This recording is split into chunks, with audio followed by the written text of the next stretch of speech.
United States Constitution starts with the words, "We the people," and attached to it is a Bill of Rights, which sets out individual liberties and justice and the opportunity for people to have equal treatment under the law.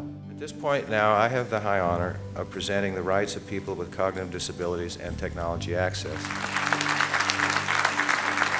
The Declaration of Rights for People with Cognitive Disabilities to Technology and Information is really a statement of where we think the American Disabilities Act left off. It outlines the various ways in which people with disabilities should have the same kind of access to technology and the internet and all forms of interaction in today's technological world. Also, it promotes a definition of disability based on the social model where the focus is not on the individual and the need to adapt the individual to society, but the focus is on the social barriers encountered by the individual, by people in general, and the need to adapt society to the wide range of abilities that exist in society. But what's most important about the declaration is it is a joint declaration where many organizations from across the country representing various components of the disability field have come together and agreed on this statement around the principles in the declaration. And a lot of people kind of know that technology is moving and they embrace it and they adapt to it really quickly, but they may not be aware that people are being left behind, that we're creating a bigger and bigger digital divide between the people that have technology and information access and those that do not. Technology is so important really to connect people with each other, to be able to help people get around the community in terms of transportation. And so I think there's a huge social aspect to technology for people with cognitive disabilities. I think the social inclusion, nowadays there's many different things on the internet that help people be more social. There is Facebook, there's Twitter, there's many other websites that people need to have access to be a part of so that they can interact in the community and the things that are happening that make a difference in their lives. It can be the help that someone needs to go to work. It can be the help that someone needs to live in their home, or to read a book, or to listen to music.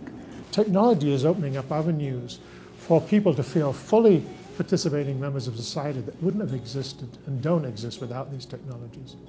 But it's more than that for people with cognitive disabilities. It's a means for them to live lives that are much fuller than the lives that they live now, live quality lives, and live lives that are as much like the rest of the world as they want to. Technology use is not just for fun and games. If you can't navigate technology in our society, you have limited access to work, to living in the community, to a whole array of things. If we don't begin to address this now, people with cognitive disabilities are going to be further discriminated against in all aspects of life. People with visual impairments often use screen reader technology. People with hearing impairments may use captioning.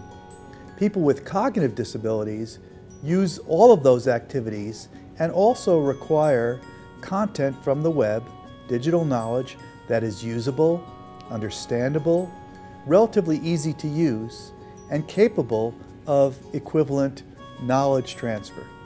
Fair access means that the cost of the technology is not a barrier to getting access to the technology and using it.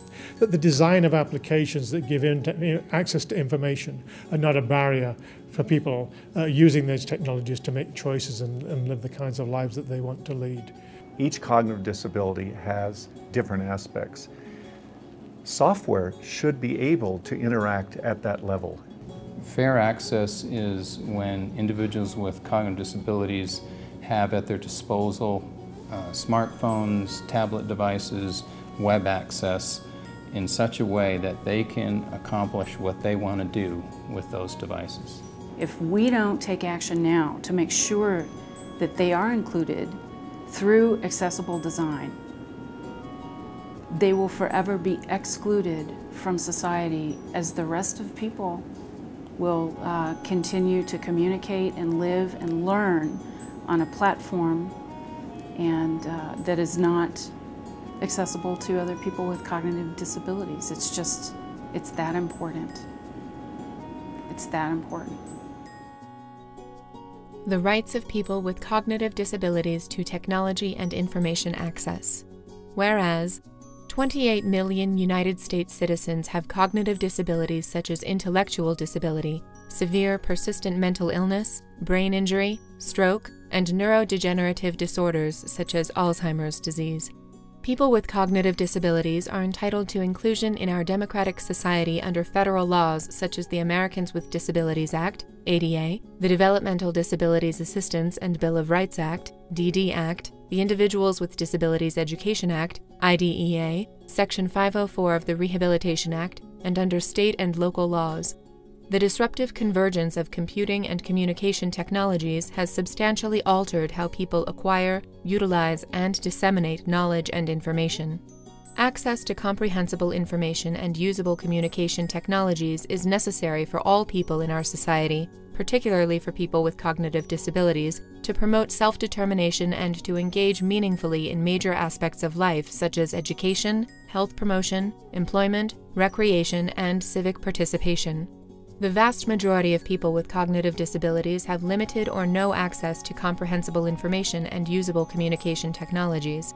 People with cognitive disabilities must have access to commercially available devices and software that incorporate principles of universal design such as flexibility and ease of use for all. Technology and information access by people with cognitive disabilities must be guided by standards and best practices, such as personalization and compatibility across devices and platforms, and through the application of innovations including automated and predictive technologies.